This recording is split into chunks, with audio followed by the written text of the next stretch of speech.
Okay, no, you won't call me Tony. I'm not those people. You call me Mr. Elumelu or TOE. You won't call me Tony or Chairman. I don't subscribe to that kind of Weibo life, okay?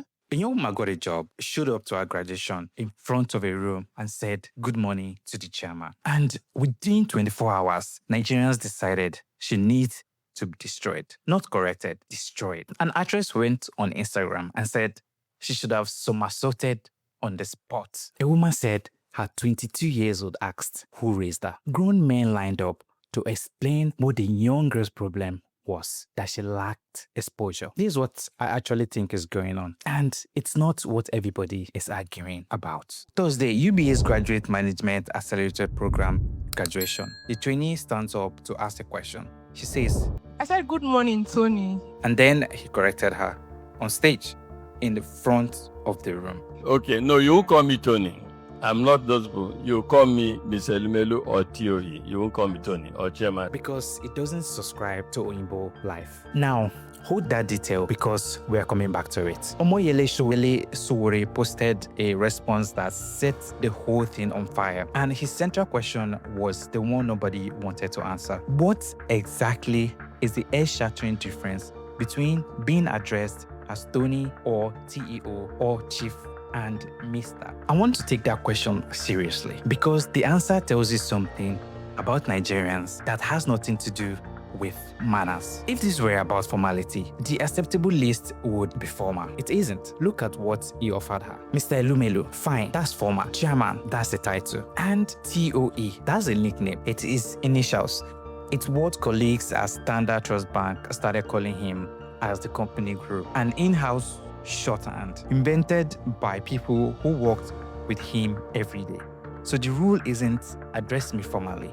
The rule is there is a list and I decide who's on it and you're not. And here's where Sowore lands his hardest punch. Tony is not a problem when it's in Financial Times. It's not a problem at Davos. It's not a problem when a foreign journalist or when an American investor says it across a table. In those rooms, first names are a signal of arrival. You've made it. You're a peer. You are in the club. The exact same words becomes an intolerable insult when it comes from the mouth of a 20-something Nigerian woman who just got hired. That's not a rule about language. It's a rule about rank. Respect and hierarchy are not the same thing. And Nigeria has spent so long treating them as identical that we've genuinely lost the ability to tell them apart. Respect is something you extend to people. Hierarchy is something you extract from them. What happened in that room was extraction. Before the comment section explodes,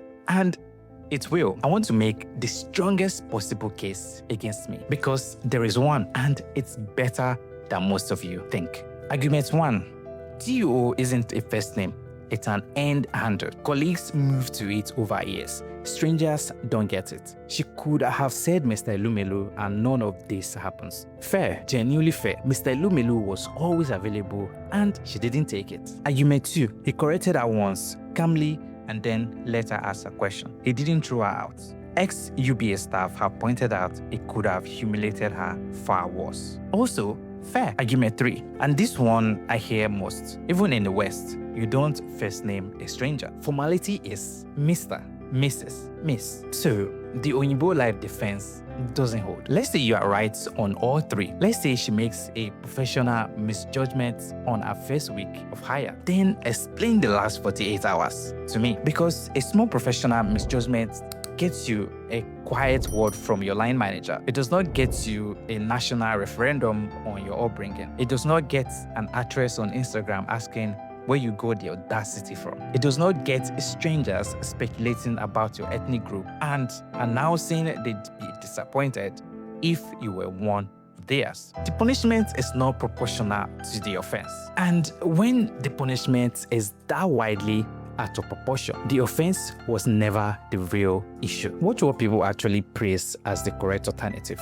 One actress said the gold standard would have been to somersault physically on the floor. She also said she personally greets wealthy men with good money daddy and has never had a problem calling rich and influencer people daddy. I want you to sit with that for a second. That was offered as the model, as the thing this girl should have done. So we said it in one line, and I haven't been able to shake it. The worth of a black person in some minds depends on how many people they considered beneath them are groveling at their feet, and notice who this happens to. A confident young woman gets who raised her. I've watched Nigerian men be far ruder to their seniors on live television and get called bold, get called a shark, get protected for it. The audacity was the crime, not the words. This channel is about the gap between what African is told about itself and what's actually true. So let me connect this. Everybody says Nigeria's problem is corruption or power or the roads. Those are symptoms. The engine underneath is this. Difference flows up and content flows down. You cannot question the man above you, so bad decisions don't get corrected. You can humiliate the person below you, so talent doesn't speak. And we call that culture. We call it respect. We tell young people that the door opens faster when you bow lower. And then we wonder why the 25 years old with ideas leave.